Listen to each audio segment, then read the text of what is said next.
धूमधाम से मनाया गया ज्योतिबा फूले का जन्म दिवस। खुर्जा में अंबेडकर पार्क कचहरी रोड पर बृहस्पतिवार शाम को महात्मा ज्योतिबा फूले की जयंती पर फूल मालाओं को अर्पित कर बड़े ही हर्ष उल्लास के साथ जयंती का आयोजन किया गया। साथ ही सभी लोगों ने ज्योतिबा फूले को याद कर उनके चित्र पर प्रणाम कर शिक्षा को सर्वप्रथम बनाने का संकल्प लिया और फूल मालाएं अर्पित की। महात्मा फूले अमर रहे, माता सावित्रीबाई फूले अमर रहे, माता सावित्रीबाई फूले अमर रहे। डॉक्टर अजय कुमार है, डॉक्टर अम्बेडकर जन्मोत्सव जनकल्याण समिति का वर्तमान में अध्यक्ष हूँ। उसी समिति के तत्वाधान में आज 11 अप्रैल को महात्मा ज्योतिबा फूले का जन्मदिन यहाँ सभी की उपस्थिति में जो महात्मा फूले के विचारों से अच्छी तरह से वाकिफ़ और उनको विचारों का अनुकरण करने वाले हैं, उन्होंने यहाँ उनका आज केक काट करके जन्मदिन बहुत अच्छी धूमधाम से मनाया है। जैसा कि आप सब जानते हैं कि महात्मा फूले इस देश में क्रांति दूत कहे गए। तो क्यों कहे गए?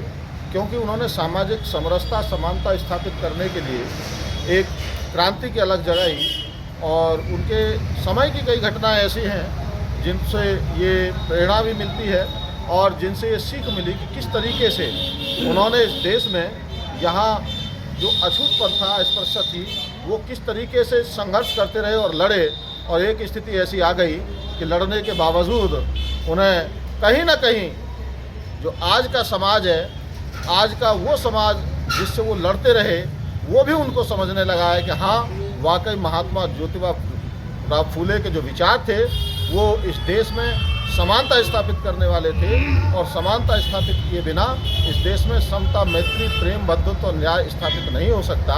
इसलिए उनके विचार आज भी प्रासंगिक हैं और आज ही नहीं अपितु जब तक भारत देश रहेगा तब तक उनके वो विचार प्रासंगिक रहेंगे। क्योंकि महात्मा फूले ने शिक्षा के ऊपर सबसे ज़्यादा ध्यान दिया और 1848 में यहाँ देश में अपनी पत्नी के साथ मिलकर के उन महिलाओं के लिए जिनको कि साहित्य में और उस समय के जितने भी वेद पुराण या अन्य जितने भी धार्मिक ग्रंथ रहे उसमें उनको शिक्षा से वंचित किया गया।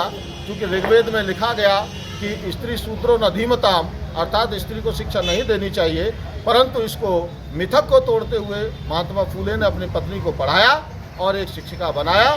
इसीलिए वो राष्ट्र की पहली शिक्षिका बनी और उन्होंने दोनों ने मिलकर के 1848 में सबसे स्त्रियों के लिए, महिलाओं के लिए, अर्थात यूँ कहूँ कि कन्याओं के लिए या लड़कियों के लिए पहला स्कूल खोला।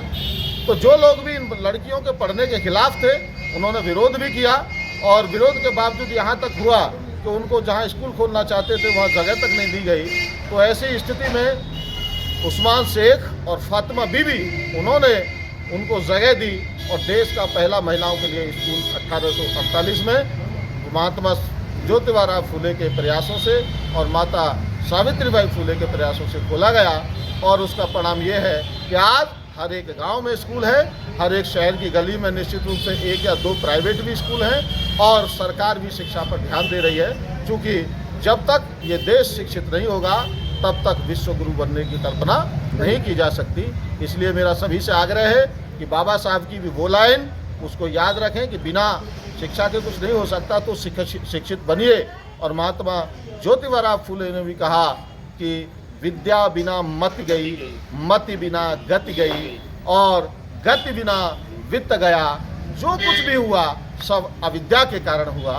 तो इसीलिए आज भी उनकी ये कविता प्रासंगिक है। इसी को ध्यान में रखते हुए सभी आने वाली अपनी पीढ़ी को इस शिक्षा का महत्व समझाएं और इस देश को उस उन्नति की ओर ले जाएं जिस पर ये होना चाहिए। मेरा आप सभी को ये संदेश है।